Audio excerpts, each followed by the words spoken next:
Hey everybody, I want to welcome you to the brand new channel starting up today, episode number 1 of the March to 300. I'm Drebins Drugi, your host, and I'm looking forward to this march, this journey I'm going to take with you over the coming weeks and probably years as I go through my CD collection. And as you know, CD is a big part of my life. I've listened to it, music in different forms, different varieties since I was a young kid. Growing up, of course, the best way to listen to music was putting a record on my parents' turntable, either a 45 I got at the store or maybe one of those KTEL records you'd see on TV with all the greatest current hits. Of course, you could listen to the radio, but if you wanted to actually own something and consume it that way, you had to get records. Then as I got into my teenage years, got part-time jobs, and I was able to have some own discretionary income, started to get cassette tapes. And Columbia House was a great partner in that, getting some cassette tapes along the way. And then as I got into college, then the compact disc came out, which was a great innovation for me. You could play a compact disc. They could theoretically last forever. So I had a CD player in my car. You had CD players in your Walkmans. You had the boom boxes everywhere you go. So over the years, I amassed a collection in my library, as I would call it, of probably thousands of CDs. And to this day, music's a big part of my life. I listen to music everywhere I go. When my wife and I take trips, we go to concerts. So music is a big part, but it dawned on me that I haven't bought a CD in 5 or 6 years now. I look around and the vehicles I've owned, they only have CD players in them. The boombox I have, you hook up to your Bluetooth and listen to music on a streaming service. So all the ways I listen to CDs, except for the big 300 disc player I have in my bedroom, I don't listen to the CDs anymore. So I figured out I needed to pare down and get rid of these CDs that I don't listen to anymore. But as you know, very sentimental things going on with a lot of the music, and I came up with some criteria. So I'm not going to get rid of every CD I own, which maybe some other people in the household might think is a great idea, but I can't do that. But I can try to pare it down to 300. So I'm going to take the 300 CDs that end up making the cut at the end of this journey, and those would be the 300 that stay in the CD player I have. So the criteria I have for that: is this CD I'm looking at, is it going to be something that's very hard to find again? Is it a special edition? Is it just a very rare item and it's going to be hard to replace, impossible to replace? Well, I'm going to keep that CD. Is this a CD, if it makes it to that 300 disc player, I can throw it in there and listen to all or almost all the entire CD and not skip, fast forward, that I want to listen to the whole thing again? Or does the CD have some sentimental value? Does the CD itself bring back memories of something in my life that I want to keep around and cherish? So as those make the cut, they'll stay in the 300 pile. Other ones, they're going to go to the wasteland. And what I'm going to do is I'm going to have my beautiful wife, Mona Joy Finder, who you can catch on TikTok and other platforms. She's going to randomly pick 15, 20 CDs or so, and I don't know which ones they are. I'm going to take a look at them. I'm going to talk about them with you guys and decide if I want them to make the cut. There's going to be some good CDs, some stuff I love that I'm just going to get rid of because they don't make the cut. There's going to be some stuff I don't remember even buying because I used to go to flea markets, garage sales. I'd just pick up CDs where it was like a quest sometimes. And sometimes back in the day, if you've got a new CD, a song you heard on MTV or on the radio, and you bought it because you heard that one song, and then when you listen to the CD, you realize that was the only good song on the whole thing. So it's going to be a variety of information I can provide, and what I want you to do is I want you to listen and watch and enjoy it. And Jeff, definitely jump down the comment section. Am I getting rid of a CD that you really like? Am I making a mistake? I got a bad opinion on something, or is one I'm keeping is somebody that you can't stand? Or do you agree? I just want to have an open dialogue, maybe get to know a lot of you fellow music lovers out there, and just have fun on this March to 300. So without any further ado, let's get this first episode started. Miss Mona's going to pop into screen here. These are all randomly selected CDs. I do not know what is in here, but we're going to go through them, and we are going to make the decision. Do they make the cut or not? All right, here we go. Thank you, Mona. And I'm going to put on my cheaters, because I got weak glessies, as they say, and I will let you know what I think. And I'll read to you. This one here is Robin Trower, The Bridge of Signs. Now this CD, I believe I picked up online. Robin Trower is a guy who plays a lot of concerts throughout Florida. He's a solo guitarist from what I understand. So I was interested in just picking up and seeing if I liked his music. I don't remember listening to this CD a whole lot, so I think this is probably one I could pick up on Spotify if I want to. So Robin Trower, first guy out of the gate, he is going to go and not make the cut. So we'll put Robin over here. The next CD here, this is the Weather Report, and Heavy Weather is the name of the album. I had bought this one because big fan of Genesis, and when Peter Gabriel left the group and Phil Collins went from behind the drum kit during concerts, they needed a drummer to pick up during the shows. So Chester Thompson was the drummer they selected, and this was a group he was in prior to touring with Genesis. So I was kind of curious what that was like. Didn't listen to this one a whole bunch either, but probably something I will pick up again on the online services, but I don't think I'm going to put it in the 300 disc either. So far 0 for 2 on the keepers. All right, disc number 3. Some of these, the front of the CDs don't have very much description. Looks like this is U2. I might have to get Miss Mona to come in here and just, yes, this is U2, I believe, right? Again, artists got a lot creative with their marketing, so sometimes. Where would I read it?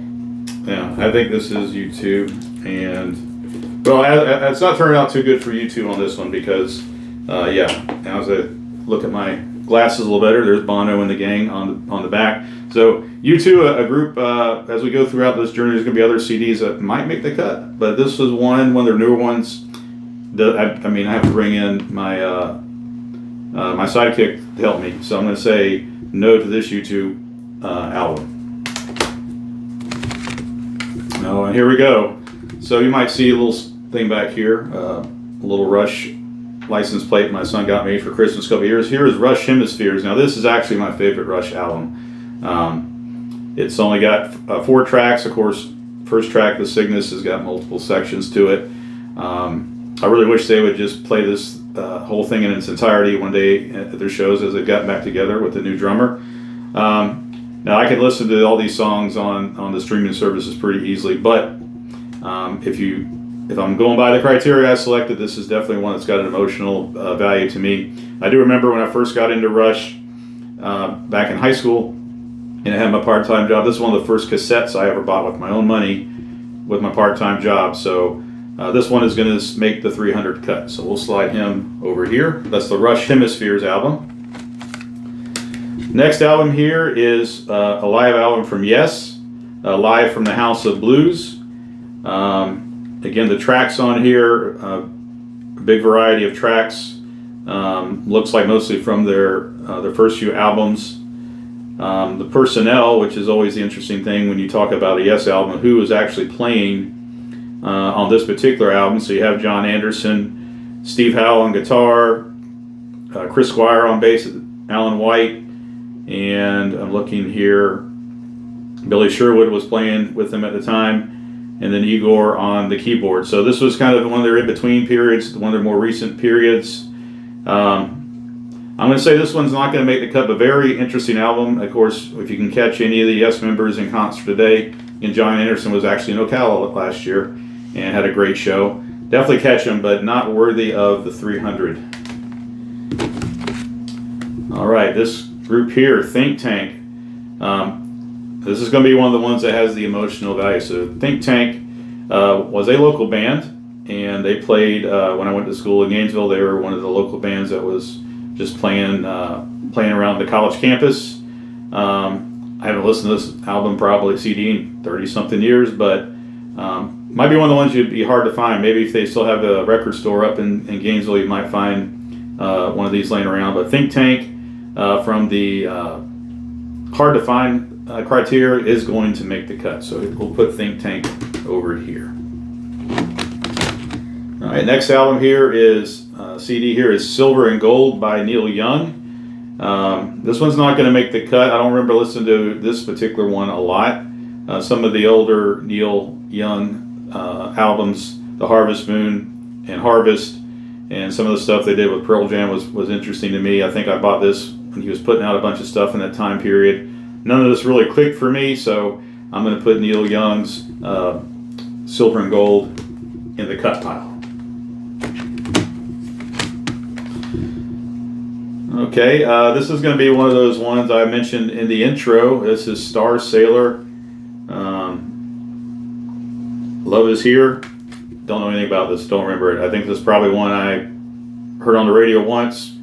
Maybe I found it at on a bargain bin. Maybe I spent full price for it on a Tuesday release day, but I can't even remember who they were. This would be one if anybody out there wants to make comments about that, what I missed out on it, please let me know. So Star Sailor does not make the cut. And here we go, Steely Dan, Everything Must Go. That's a quite fitting CD title for what we're doing here. Of course, Steely Dan, one of the all-time great yacht rock groups. This particular CD, though, however, was one of their newer ones. I think I might have listened through this once or twice. Didn't really catch on with me.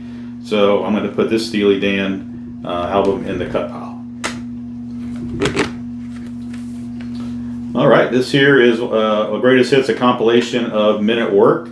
Again, one of those quirky but very entertaining for me 80s bands. This is their greatest hits. So one thing that was interesting for me when I got this CD is, I really only heard the Down Under and Overkill and songs that you would hear on MTV and what have you. But some of the other ones that made their greatest hits but weren't songs that I heard, actually I quite liked. Not everything on here, but if you want to get a little more into some 80s one-hit wonder type bands and see if there's other stuff that you like, definitely check out the Men at Work catalog. They don't make the cut, but definitely one if you're wanting to get into some more 80s music, check out Men at Work. All right, this one here is Whitesnake, the Purple Album. This is a double CD. This is one where David Coverdale came back into the picture and made this album. I thought it would be better than it was when I first got it, and so I'm going to put this in the cut pile. But if you're a big Deep Purple fan and the David Coverdale years and things like that, I'd like to hear your opinions on that. But this one just really didn't click for me, so I'm going to have to put this in the cut pile. Okay, next one here. This is Ben Harper, Fight for Your Mind. Ben Harper is one of those artists that my son, who you can see on the C&Z channel, actually liked a couple of his albums. There's probably going to be one or two that we're going to put in the 300 pile for keep. This particular one, I'm going to have to probably put in the cut pile. But Ben Harper, very eclectic range of styles in his songs. Definitely a good dude to check out, but this particular one is not going to make it. Here we go. So, as I told Mona, I said just pick anything off the shelf so we get soundtracks of two. Here goes Beavis and Butthead Does America. A lot of cool songs on here. A lot of funny parts in this movie. Not one I'm going to put into the CD player, but definitely as we kind of segue into some movie talk and things like that, this is one we could open up the discussion with. But some cool tunes on here. The AC/DC song, Gone Shooting's a cool one. Kind of fits the vibe of the Beavis and Butthead shows, but not enough for me to want to keep and put into 300. And the very last one on this premiere episode of the March to 300 is going to be Foo Fighters, and The Color and the Shape. Very good album. It's probably not. This one's not going to make the cut. I do believe somewhere in my collection I do have a special edition of this very same CD. That one will probably make it. Foo Fighters, I was able to catch them in Hershey Park a couple summers ago. We'll be catching them again. C&Z and I will be catching them in September on the last show of their current tour. They're going to be on tour right now with Queens of the Stone Age. That's going to be an awesome show. So this is a great one. This is a must-have if you ever want to check out the Foo Fighters and get into them. But for this particular one, we're going to put in the getaway pile, but the special edition one, whenever that comes about, is probably going to make it. And that looks like that is our empty bin for the day. So the keepers, only two. It's going to make Mona Joe Finder pretty happy. We're going to keep Think Tank and Rush Hemispheres. We're going to get rid of the rest. Now make sure you jump down in the comments down below. Let me know out of these here, what did I mess up on? Why am I fooled to get rid of these great CDs over here? Please let me know. make comments, hit like buttons, that'd be great, and hit subscribe as well.